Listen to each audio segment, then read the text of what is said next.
Hello everyone, welcome back to my channel. তো আজকে আমি প্যান্ডেল যাব, কিন্তু আকাশের যে অবস্থা, প্রচণ্ড বৃষ্টি হচ্ছে সকাল থেকেই। তো ভেবেছিলাম একটু সকাল সকালেই বেরিয়ে যাব, যাতে এই বৃষ্টিটাকে অ্যাভয়েড করা যায়, যাতে ঝড়ের মুখে পড়তে না হয়। কিন্তু প্রচণ্ড বাজ পড়ছে, আর দেখো প্রচণ্ড ঝড়ও দিচ্ছে, তার সাথে সাথে বিশাল বৃষ্টিও হচ্ছে। তবু আজকে আমি ডিটারমিন যে আজকেই আমি যাব। তো সেই কারণে সকাল থেকে উঠে আমি পুরো একদম ফুল প্রিপারেশন নিয়ে নিয়েছি, একটু বৃষ্টিটা ধরলেই আমি একদম বেরিয়ে পড়ব। তো বাইরে দেখো এখনও বৃষ্টি পড়ছে, তাও আমি রেডি হয়ে গেছি। এখান থেকে উবের করে তো যাবোই, তোমরা তো জানোই উবের করেই স্টেশন যাই। যদিও মেট্রো এখন অ্যাভেলেবেল, তবে স্যাটারডে সানডে তো মেট্রো অ্যাভেলেবেল থাকে না। তো অলরেডি প্যাকিং হয়ে গেছে। তো হাওড়া স্টেশন অবধি ওর বাবা ছেড়ে দেবে, তারপরে আমি আরও একাই যাব। আমি রেডি হয়ে গেছি। তো লাঞ্চটা করে নিই, কেননা যদি ওই লাঞ্চ করতে বসি, রান্না করতে বসি, তাহলে কিন্তু এবেলাটা যাওয়া হবে না। তো সে কারণে তো চলো তো মোস্ট প্রবলি আমরা দুজনেই আর কি উবের দেখছিলাম, মানে ও ওর মোবাইল থেকে বুক করছিল, আমি আমার থেকে যেই আগে পাই আর কি। তো অনেকক্ষণ থেকে ড্রাইভার সার্চ করে করে করে করে তো হয়তো এখনই হয়তো পেয়েছে। তো চলো আমরা যাই, আমাদের লাগেজগুলো একবার দেখে নাও। লাগেজটা নেব, এটা আমার ছোট লাগেজ। সাথে এই ছোটো ব্যাগটা আছে, এটাও নেব। আর এইটা হচ্ছে ল্যাপটপের ব্যাগটাও কিন্তু নিয়ে যাবো। হ্যাঁ তো চলো আমরা বাইরে বেরিয়ে যাই। তো আলটিমেটলি উবেরটাকে ক্যান্সেল করে যাত্রী সাথীটা বুক করলাম। এখান থেকে নেবে 400 টাকা হাওড়া স্টেশন অবধি। তো আমরা এখন ওই যাত্রী সাথীতে যাব। তো ওয়েদার বৃষ্টি পড়ে প্রচণ্ড কুল হয়ে গেছে, গরমের লেশ মাত্র নেই, বেশ সুদিং ওয়েদার। ওই জন্য এই জার্নিটাও কিন্তু খুবই সুদিং হবে, খুব বেশি কিন্তু গরম লাগবেও না, আর একদম কমফোর্টেবল জার্নি হবে। যদি আমরা ট্রেন জার্নিটা পুরোটাই আমি আমার মেয়ে একা থাকবো, আর কেউ থাকবে না, সাথে এতগুলো লাগেজ আছে। তো আমরা আগেও একা একা অনেকবার গেছি, তো এটা নতুন নয়। মানে মোট কথা আমরা আজকে 3খানা লাগেজ, ও তো একটা লাগেজ ফোটেই।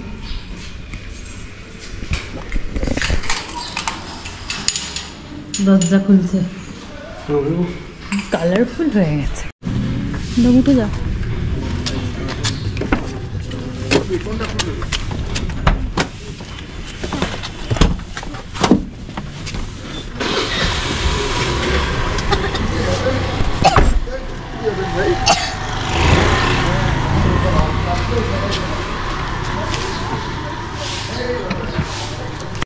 এই যাত্রী সাথী অ্যাপটা থাকলে খুবই সুবিধা হয়, ফটাফট ট্যাক্সি কিন্তু পাওয়া যায়। দেখো এমন বৃষ্টি হয়েছে, রাস্তায় পুরো জল জমে গেছে, খুব বেশি না হলেও তাও ভালোই জমেছে।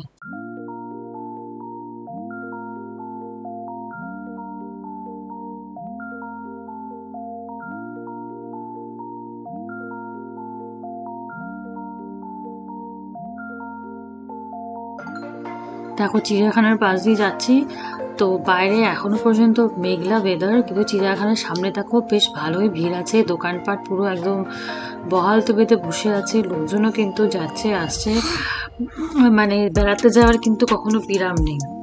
জাস্ট ওই জুমটা ক্রস করলাম, এখনো কিন্তু বেশ ভালোই কিন্তু ভিড়ও আছে।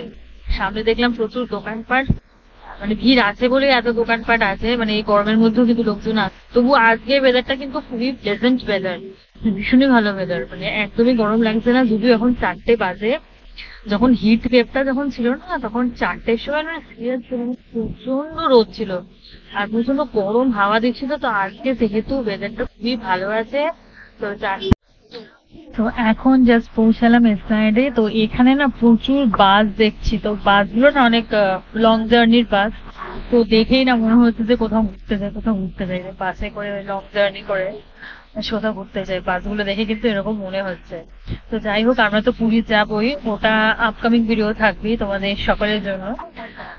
তো পুরী খুব রিসেন্টলি যাচ্ছি, খুব শিগগিরই যাচ্ছি, তো সেই ভিডিওটা তো ডেফিনেটলি শেয়ারও করবো।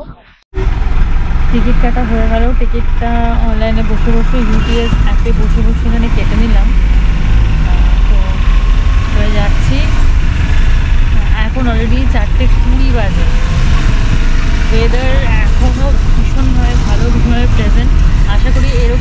কেউ 3-4 দিন থাকে তো রিল্যাক্সই রিল্যাক্স। রাস্তা পুরো ফাঁকা, ওই জন্য এই টাইমটা চুজ করেছি। 4:50 ট্রেন আছে, তার আগেই মোস্ট প্রবলি বোঝা যাচ্ছে স্টেশন ঢুকে যাব। তো 15 থেকে 20 মিনিট হয়তো ওয়েটও করতে হবে। আমরা স্টেশন চলে এসেছি, এবারে নামবো। এখনো 20 মিনিট ওয়েট করতে হবে, এখন 4:30 বাজে, 4:50 ট্রেন। চলো যাওয়া যাক, ওয়েট করি স্টেশন। এইটা কি দেখাচ্ছে আপনার গুগল পেতে?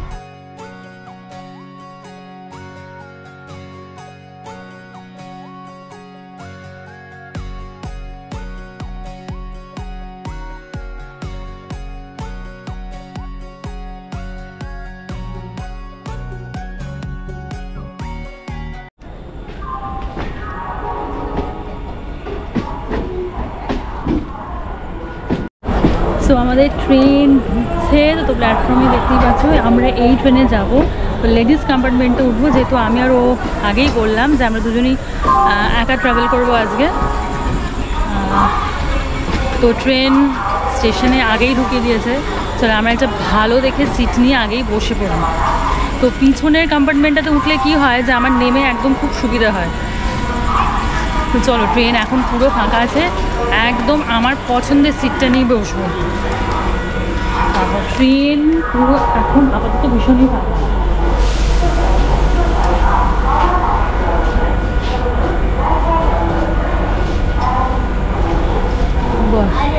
ওর থেকে লাগেজটা আমি নিয়ে আসি। লাগেজটা আমাকে দিয়ে গেল।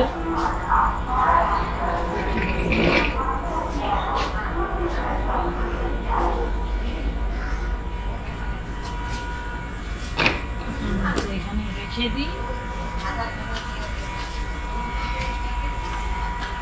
ওদিকটা বসে আছে।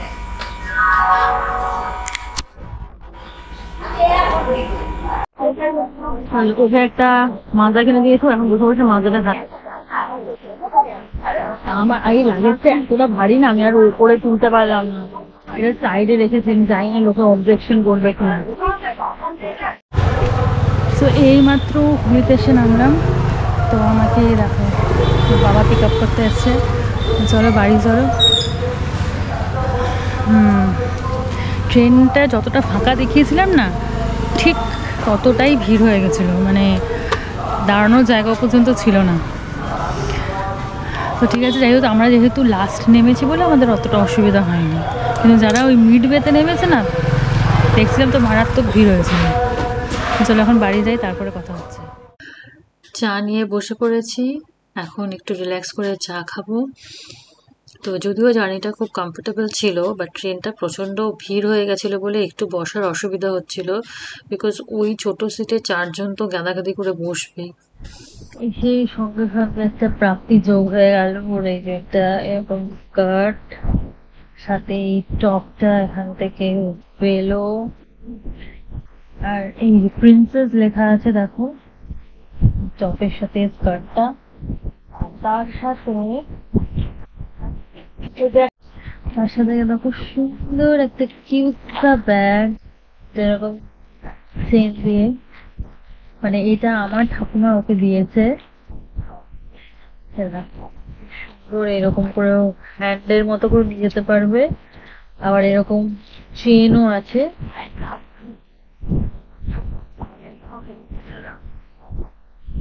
মোটামুটি একটা ছোট স্পেসও আছে, খুব সুন্দর দেখতে দেখো সামনে, আর এটার সাথে খুব সুন্দর ম্যাচও করেছে। ভিডিও এই পর্যন্তই রাখছি, দেখা হচ্ছে তোমাদের সাথে নতুন অন্য কোনো ভিডিওতে। তো আজকের পুরো ভিডিওতে কেমন লাগলো একটা লাইক, কমেন্ট আর চ্যানেলটাকে সাবস্ক্রাইব করে প্লিজ আমাকে সাপোর্ট করবে। Thanks for watching the video.